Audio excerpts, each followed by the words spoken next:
People went ahead with the hideous fiction that Adolf and Eva married in the bunker in Berlin in 1945, before committing murder-suicide minutes later as man and wife. Embellished it. Added lies in fake documents, including implications of romantic scenarios. Then decided to go with the fake stuff for the new thing called television and pretend he wasn't really Kaiser of Germany at all. Some of them waiting for Sadie and the inbred baby still, so they could pretend the baby was stealing my royal Hohenzollern family off him, because he really was Kaiser of Germany. They may have started pretending Kaiser Adolf Hitler wasn't really Hohenzollern royalty of Germany at all, despite trying to steal my royal family estate off him, to try to get out of the wedding murder-suicide with Eva thing. Whilst rewriting Mein Kampf and waiting to see if Sadie Einstein arrived with the inbred baby to his stolen sperm, to pretend to steal the Hohenzollern royal family estate off him. Sounds a lot like a lunatic pretending to be a physicist's personal fake terrorism equation. Others went completely insane pretending the inbred baby was born in the jail in Sadie's spinster apartment on the other side of the bars to Kaiser Adolf's huge cage cell. That Kaiser Adolf watched it grow up on the other side of the bars, including breastfeeding and nappy changes, crawling, walking, first words, refusal to touch it, etc. But stoically said no on principle every morning when they asked him if he was ready to be dragged back to Berlin in chains, to pretend Sadie and her baby were taking over my Hohenzollern royal family. They even pretended the baby's first few complicated sentences were teasing him about never being allowed to change out of his formal dinner clothes he was abducted in, whilst it showed off its immaculately clean nappies every day, in an attempt to torture him into agreeing to be dragged back to Berlin with her and the illegally inbred child that never got born.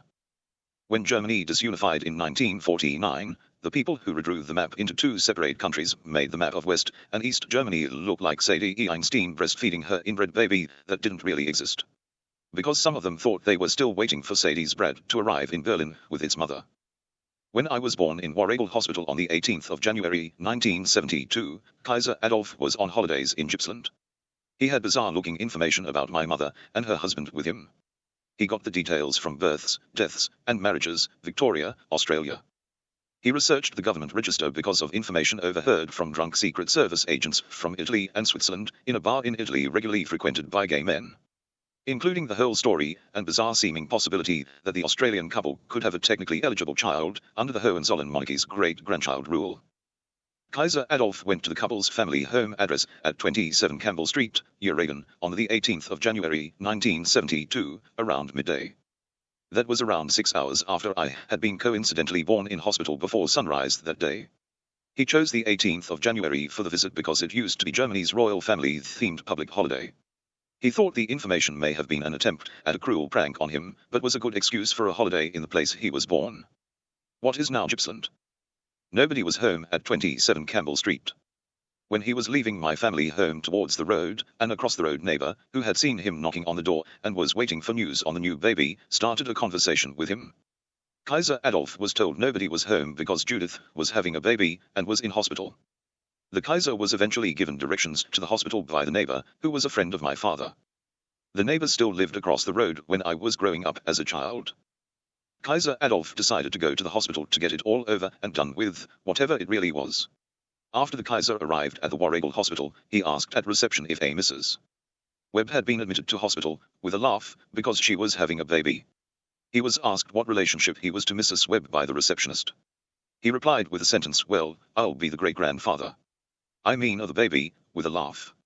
He was told Mrs. Webb was in the hospital maternity ward, and given directions to the room she was in. When Kaiser Adolf arrived at the maternity ward, he started climbing the stairs to the second floor, first room on the left. I had been drowned, was not breathing, and had no pulse, and was in the sink at the top of the stairs when he arrived.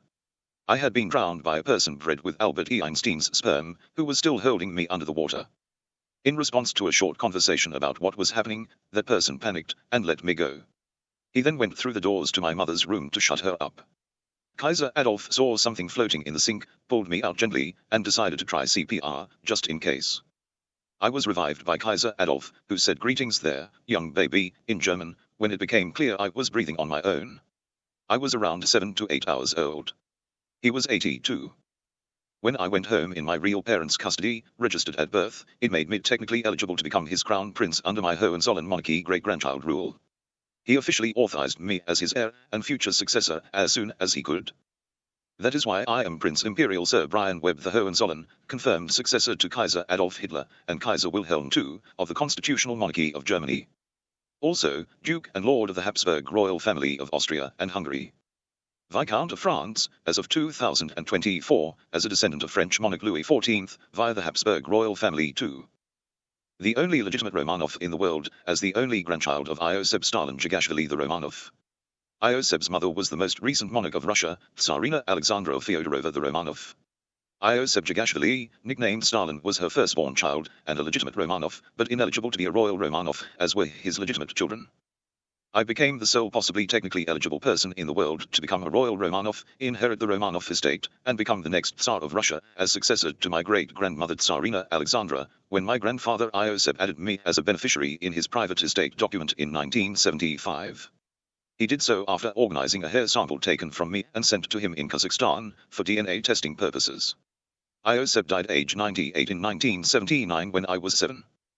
The remains of the two unaccounted-for royal Romanov children murdered in 1916, my grand-auntie Princess Anastasia and grand-uncle Prince Ivanovich, were found and identified via DNA testing in 1990 to 1991. It confirmed me as the only possibility to become the next member of the Russian monarchy left in the world, under that monarchy's version of a great-grandchild rule. If an attempt is made to fully reinstate the royal family of Iraq, I am also the first person that must be approached to consider becoming the next monarch. My great-great-grandfather Prince Alois Hitler the Hohenzollerns' mother was briefly monarch of Iraq, before abdicating to the next in line. That is who I am. It is a tough gig. Proceed to rarely seen or heard facts about recent history. Be ready for the truth.